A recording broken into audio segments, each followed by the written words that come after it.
일상에서 인간관계 속 갈등의 상황들을 자주 마주하게 되는데요. 이때 그리스도인은 갈등을 어떻게 바라보고 대응하면 좋을지 알아봤습니다. 조준하 기자가 취재했습니다. 지난 3월 통계청에서 발표한 2020 한국의 사회 지표를 살펴보면 정치, 지역, 세대 등 사회 갈등에 대해 국민들은 그 정도가 심하다고 인식하고 있습니다. 정치를 예로 들면 만 19세 이상 인구 기준으로 85.4%가 갈등이 심하다고 응답했는데요. 갈등은 가정, 직장, 교회에서도 이어지며 그리스도인 또한 일상 속에서 다양한 갈등을 접하며 살아가고 있습니다. 하지만 그리스도인조차 갈등을 제대로 해결하지 못하는 경우가 많은데요. 한국 사회 내 체면 문화는 이런 갈등의 해결에 있어 방해 요소로 작용합니다. 남들이 나를 어떻게 볼까? 이걸 굉장히 중요하게 생각하는. 그러다 보니까 뭔가 문제가 있으면 그냥 속으로 참고 누르고. 그래서 우리가 이건 문화적인 차이가 있는데 이제 대체적으로 한국 문화 속에서 나타나는 갈등의 반응들이 이제 회피적인 반응인데 문제는 이거를 평화적인 방법으로 착각하는 경우가 있다.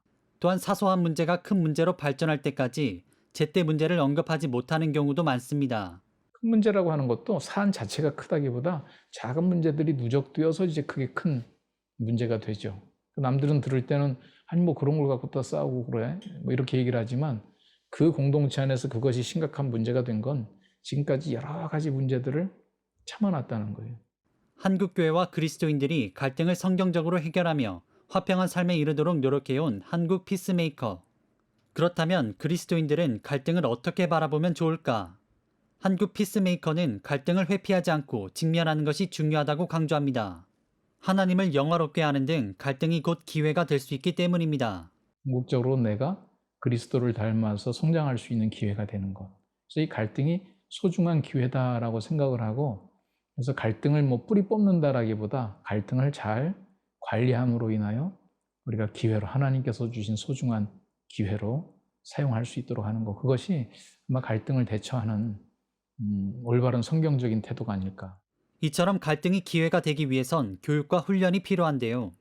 한국 피스메이커는 피스메이커 학교 등을 통해 성경적인 갈등 해결의 원리를 교육, 훈련시켜 오고 있습니다.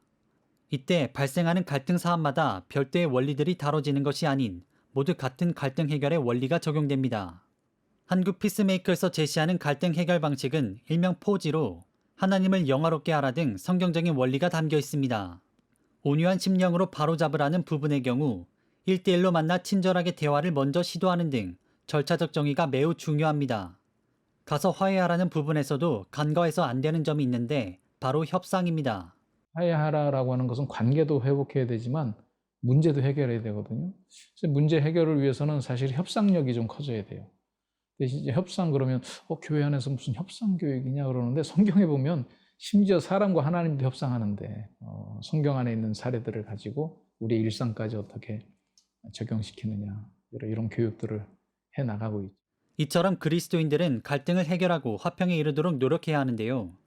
이 일이 중요한 이유는 마태복음 5장 9절 속 일컬음을 받는다는 구절 안에 담겨 있습니다. 내가 구원의 확신을 가지고 하나님의 자녀다라고 하는 신앙 고백, 이것은 내 안의 평화는 이것으로 인해서 이루어지죠. 다른 사람과의 관계 속에서 화평을 만들어내는 능력이 있을 때 그때는 다른 사람들 우리를 하나님의 아들이라고 불러준다는 거예요. 일컬음을 받는다. 그럴 때는 우리가 그리스도의 증인으로서의 자격이 생긴다는 거예요. CGN 투데이 조준합니다.